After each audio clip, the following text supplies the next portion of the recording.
Hello, I'm Paul Jess, Executive Director of the Florida Justice Association.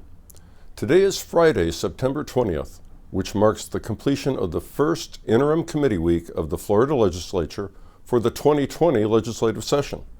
Essentially, next year's legislative session has already started, with lawmakers hearing bills and presentations in the legislature's committees.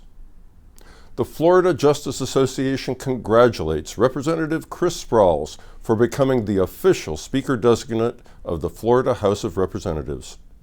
Speaker-Designate Sprowls invited several FJA leaders to join in watching the ceremony and participating in festivities surrounding the designation. We very much look forward to working with Speaker-Designate Sprowls in the years to come. He will become Speaker at the organizational session after the general election in November 2020. Also on Tuesday, the Senate Banking and Insurance Committee received a presentation from Insurance Commissioner David Altmaier regarding open Hurricane Michael insurance claims. The committee grilled the commissioner on why almost an entire year later there were still nearly 20,000 open insurance claims in Bay County. Commissioner Altmaier responded that the Office of Insurance Regulation has received few complaints from consumers, which indicated to him that most Hurricane Michael insureds are satisfied with the process.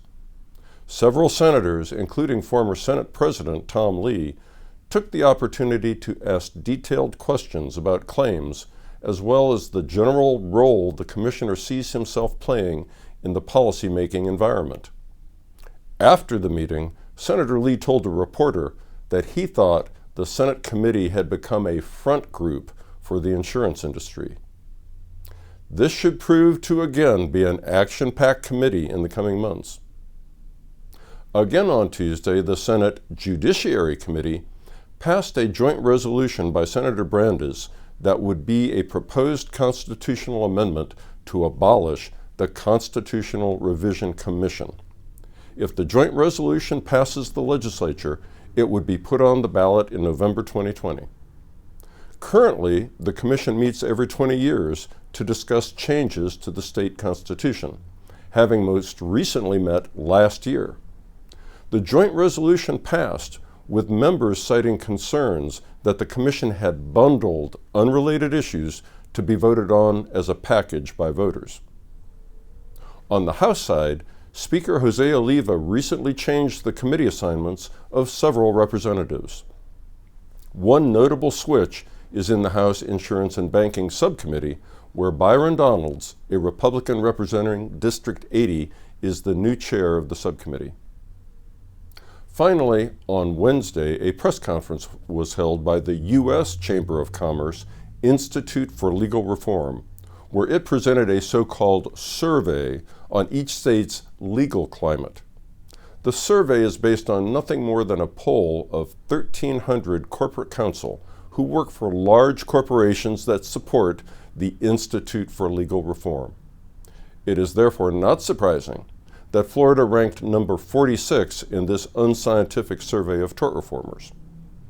Governor Ron DeSantis was present for the press conference.